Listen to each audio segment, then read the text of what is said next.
We'll just wait, shall we? Good morning guys, welcome back to my allotment diaries. My name is Emma, these are the allotment diaries. Thank you so much for tuning in. If you are not already subscribed to my YouTube channel, I'd love for you to hit the subscribe button so you don't miss any of my allotment diaries. Temperature has magpies today, it's magpies. What? Yeah, the temperature has massively dropped today. It's just become really cold, but it is a lovely sunny day, lots of blue skies. It feels very fresh outside is how I would describe it. Feels like it's quite a nice day actually, it's quite fresh. It's not too cold, but it's lovely and sunny, so we'll take it. It's been quite interesting on the way in to see what crops have survived because we had a bit of a frost last night and you can still see some of the frost around, that the sun is melting a lot of it now, but it's really interesting to see what crops have really suffered and what crops are kind of hanging on. So things like peas, tomatoes, dahlias have just completely wilted and just completely died overnight, literally. Whereas things like brassicas, spinach, leeks, they're all kind of hanging in there. So it's a really great time when you have your first frost. Have a look around your allotment site or just peek into your neighbour's garden if you don't have an allotment and just see what crops have survived and what are really dying. It gives you a really good indication of how much a plant can kind of take. I'm really interested to see the sweet peas because I know that sweet peas can handle a little bit of frost, and I'm really hoping that they keep going until at least November. So let's go and take a look at them and see if they survive the frost.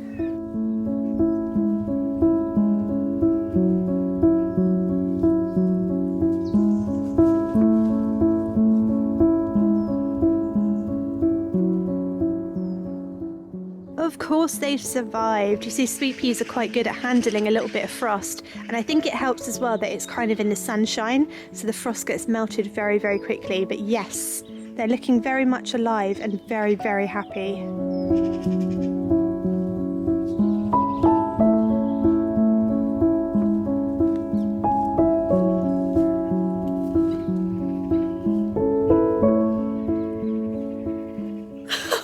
Guys, something is seriously wrong with my brain today. I just put my camera down for like 2 seconds, turned around, picked up my gloves, and then I forgot where I put my camera. I've just spent 20 minutes looking for you, and you've just been sat on here the whole time.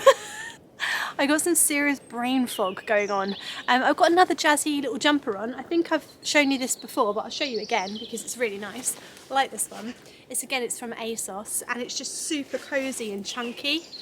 Really lovely for a day like today. It's nice and warm and cozy, and it's very gardeny. See, it's got all the flowers on it and stuff. I just love it. So another little snazzy jumper for my collection.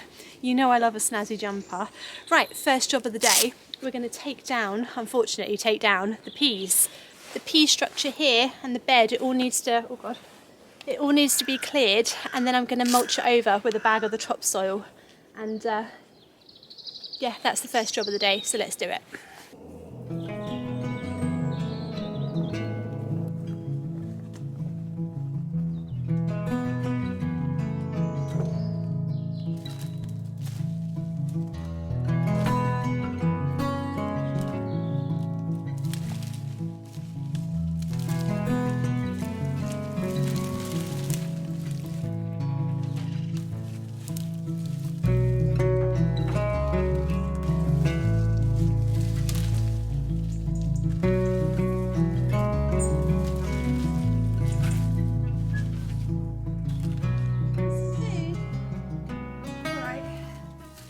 Break for Einstein. It's all this Einstein, it's happening. Right, let's get some milk.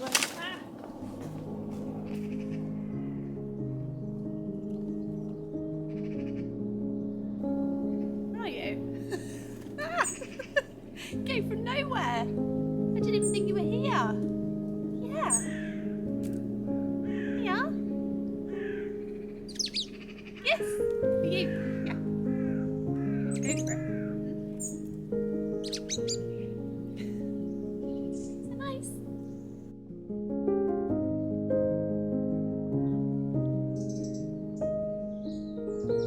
Alright, hit stop for Einstein and back to it.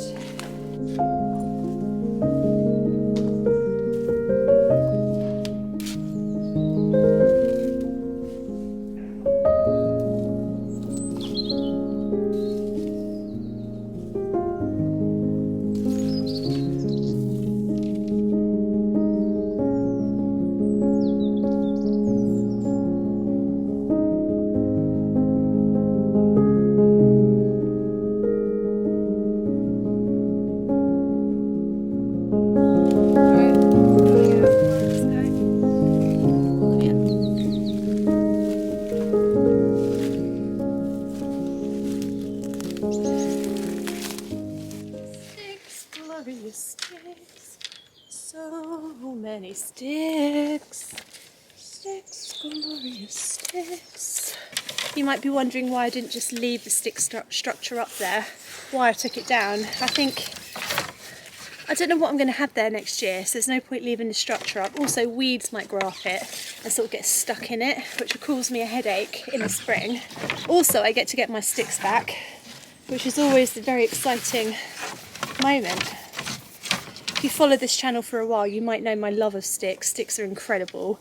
They are the undervalued tool of the modern world. You know, we need to get back to a time when people understood the value of sticks. There is not much that a stick can't do, you know. Sticks are incredible inventions.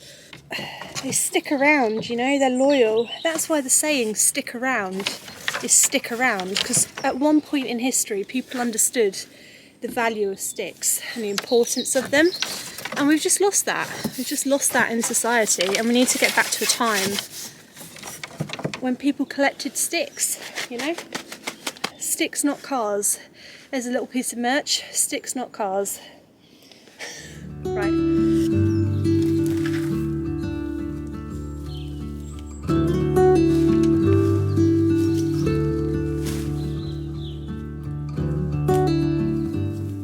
This weed here, this is a pain in the butt, this weed. I don't quite know what it is. It's quite pretty. It does, like, produces lots of little yellow flowers, but it spreads and its roots are so thin and spindly. I'll never get it out, never. It doesn't matter. That's why I'm just pulling it up, because I have dug this out so many times. Just forget it, you know, just forget it. It's not worth your life, it's not worth the time. It's best just to let it spread. Just enjoy it, you know, just enjoy the flowers, I suppose. Of course, the problem with that attitude is that it has now spread to the entire bed, so maybe that's not very good advice. Maybe you do need to try and get rid of these things, but I don't know. Yeah, gosh, it's just gone everywhere. I wonder if maybe I just hoe it. Let's try a hoe. Right, let's try a hoe. When in doubt, find a hoe. A hoe will always help you out. Yeah, there we go. Lovely. That's what this bed needed, see, a good hoe. Oh my god.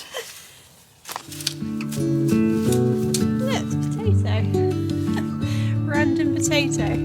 It's funny.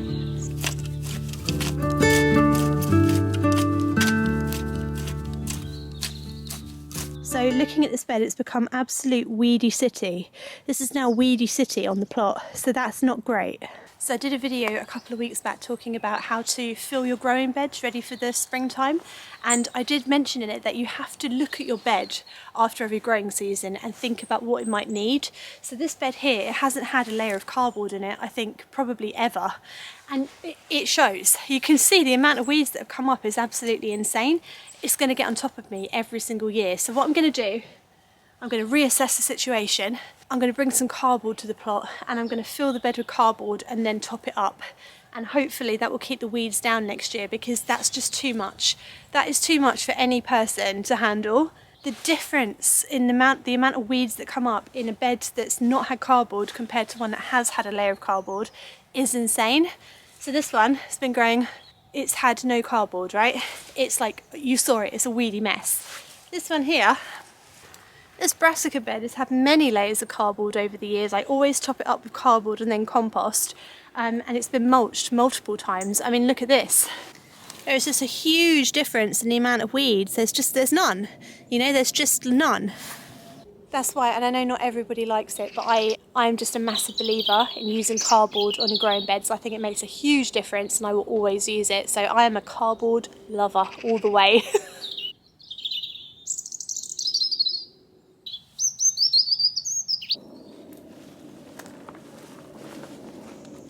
Just noticed that something, I think it might be birds, have been pulling out my onion sets here. I did say that would happen, but for some reason I just sort of didn't cover them. Oh yeah, there. It's been pulling them out. That's a bit annoying. Oh, little horrors. I'm blaming the birds, but it could be squirrels. It might not be birds, but I did say that something could pull out the onion sets and you should cover them with netting, and then I didn't do it, and now I was like, I'm surprised when something's pulled it out. Why am I like that? Let's net it then.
So itchy. Right, I asked for your advice on my blight-ridden potatoes. They got blight basically, and all the foliage has got blight. It's all died back. There's pretty much no foliage at all now.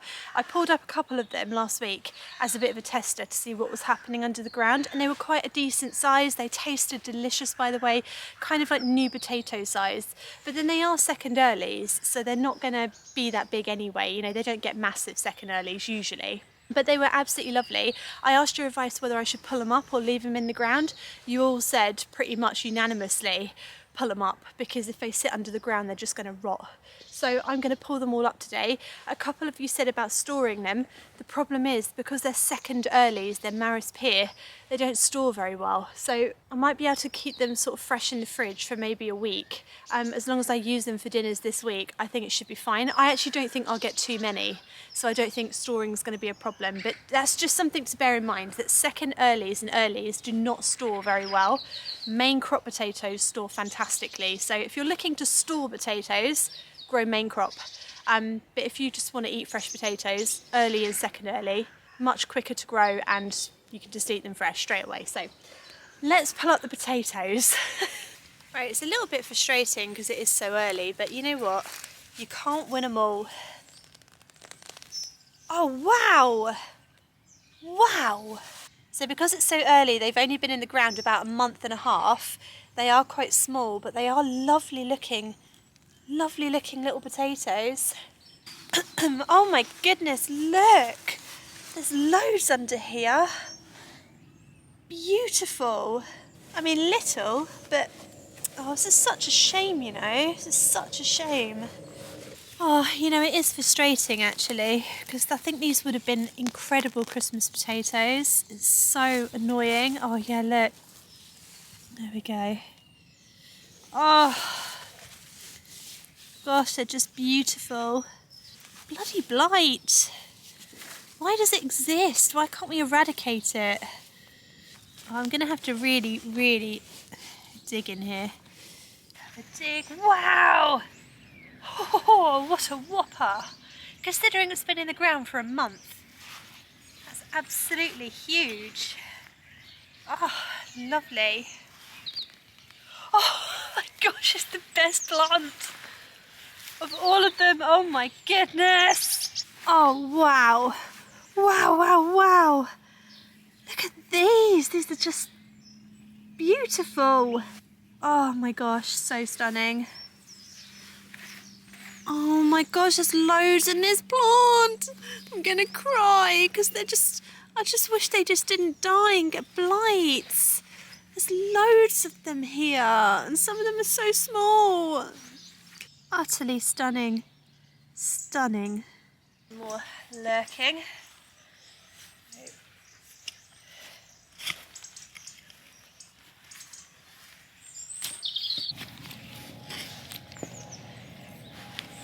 Oh, there's one.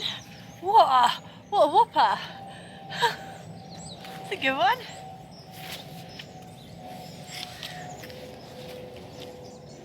Oh, it's another one. Not bad.